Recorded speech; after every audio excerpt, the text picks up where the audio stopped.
Well, hey kids, it's Stephen here, and I hope you're enjoying the very first day of Vacation Bible School. This year, our theme is From Kid to King, the story of David. And we're going to learn about just how courageous David was. And wasn't he courageous? I mean, David was just a kid when he fought and killed a lion and a bear with his bare hands. And better yet, he was a kid when he fought and killed Goliath, the huge giant. Goliath was massive. And you know what? King Saul and even David's own brother said, "David, there's no way you could kill that giant." But David did it with just a sling and a stone. David marched right up to Goliath. And you know what he said? Let me read it. He said, "Goliath, you have a sword and a spear, but I have God, the same God who you've mocked and taunted. Today, you big Goliath, God is going to let me kill you and take your head, and your body is going to be bird food, because our God is great, and we can do anything with His help." After David killed Goliath, Goliath's army ran away like a bunch of scaredy cats. You know what this proves? This proves that even you kids can be courageous, because God's children are courageous. Say it with me. God's children are courageous. Let me hear you. God's children are courageous. God's children are courageous. So, how can you guys be courageous? In order for us to understand what being courageous is, let's take a look at what being courageous is not. Tucker, you're terrible at dodgeball and basketball and football and volleyball and croquet and cricket and especially frisbee. Yeah, I don't even want you on my team anymore. Okay, students, everyone listen up. We're going to math now. As you see, I've written some problems up on the board. The first one is 2 plus 4. I like your shirt. What did you get? Stromboli. Strong bowling.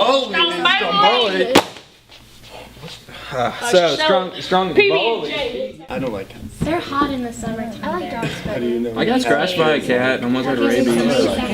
You don't want. They do have hair. That's amazing. You're allergic to cats. Hey guys, I've been looking to go to a church somewhere, and I was wondering, would any of y'all, can I come to y'all's church this weekend? So cats have long tails. Now that was definitely not being courageous. Let's take a look at what being courageous really looks like. Tucker, you're terrible at dodgeball and basketball and football and volleyball and croquet and cricket and especially frisbee. Yeah, I don't even want you on my team anymore. Hey guys, don't pick on Tucker. He's actually pretty cool. And above all, he's my friend. So just... Okay, students, everyone listen up. We're going to math now. As you see, I've written some problems up on the board. The first one is in the last problem. Hey guys, stop it. She's trying to teach us something. Let's pay attention. Really good. Turkey. It's awesome. Turkey. Whoa. I'm so sorry. Oh, no, that's fine. Here, have a good day. Thank you. Yeah, let's go. Turkey. Cats always land on their feet. Even if you throw them in the air. Yeah. Really? That's fine too. Hey guys, I've been looking for a church to go to, and I was wondering if any of y'all, could I go with y'all this week? Yeah, Tucker, I go to a great congregation, the Hartsville Pike congregation. Just tell me where to pick you up, and we'll go Sunday, have a great time. It'll be fun. That's great. Yeah, it's 555-0102. 555-01. Now that was courageous. Don't you want to be courageous? I know I do. So let's do it. Let's be like David, because remember, God's children are courageous. Jesus said, "I have told you this so that you may have peace. In this world you will have trouble. Be courageous, for I have conquered the world." John 16:33. See you later. Thanks for coming today. Hey, Lana, here you go. Let me get that for you. Hi, Steve. See you later. Tucker, my man. What's up? I'm glad you made it today, man. You too. Have a great day. All right, we'll see you later. Hey, JD. Steve. I got the door for you, brother. Thank you. What a great service. Ah. See you later. All right, practice your frisbee. Hey kids, I was just practicing being friendly. It's actually a lot of fun. Can you believe that it's already the second day of Vacation Bible School? I'm glad you're here.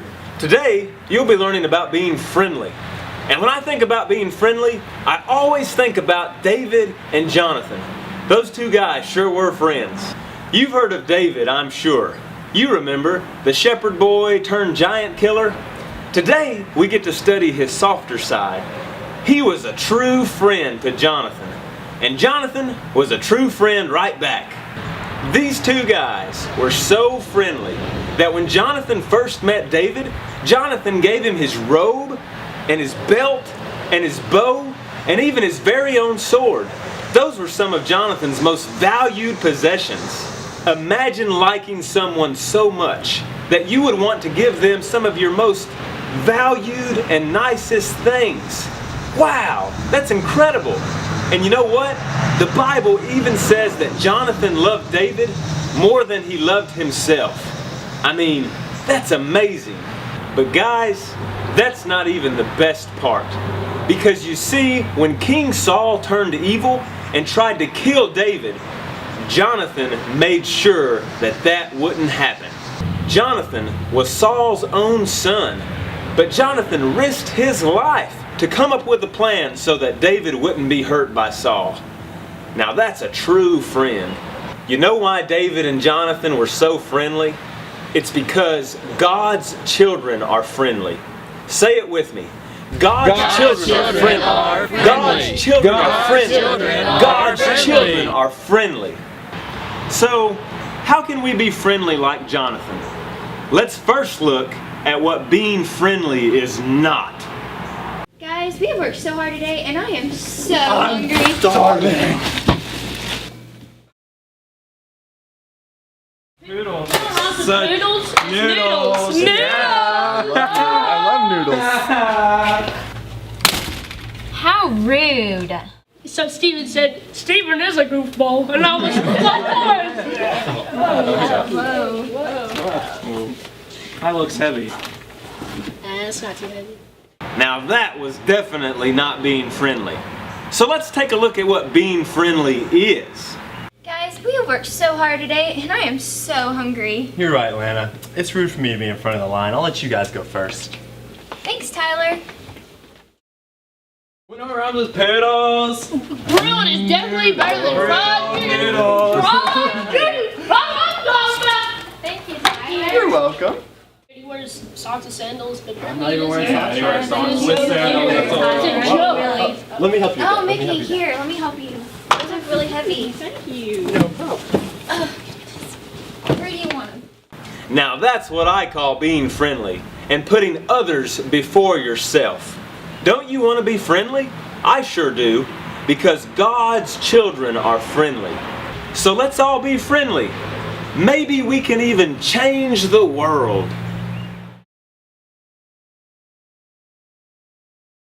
Greater love has no one than this, than to lay down his life for his friends. John 15:13. How?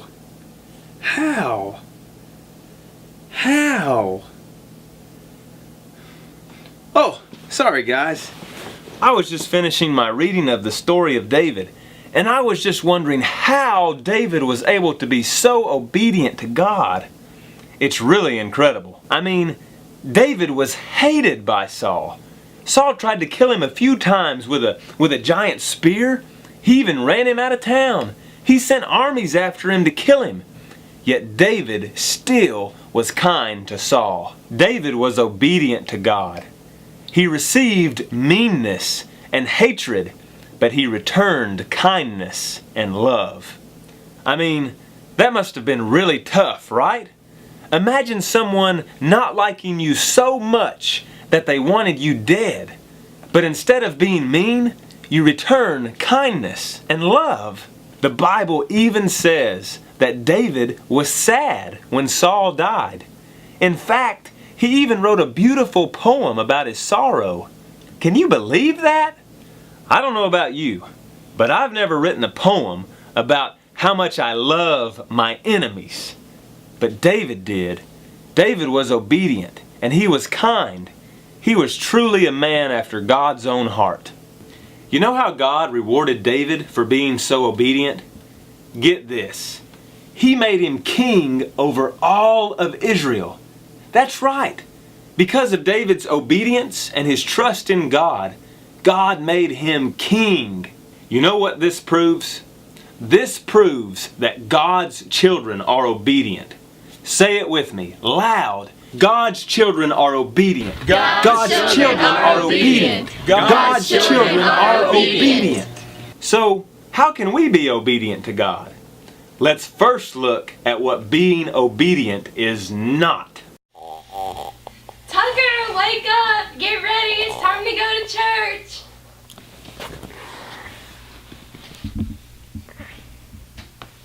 Oh man, I don't really want to go to church today. Maybe I can make her think that I'm sick. I love football. Don't you love football? I love football. Go long, TQ. Oh, okay.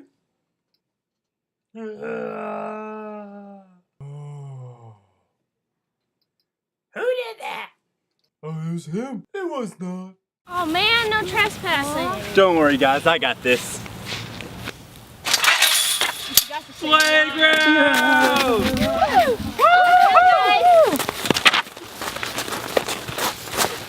So that was definitely not being obedient. Now, let's look at what being obedient is. Tucker, wake up! Get ready, it's time to go to church! Man, I'm really tired, but I know I need to go worship God. I love football. Don't you love football? I love football. Go long, TQ. Oh, okay.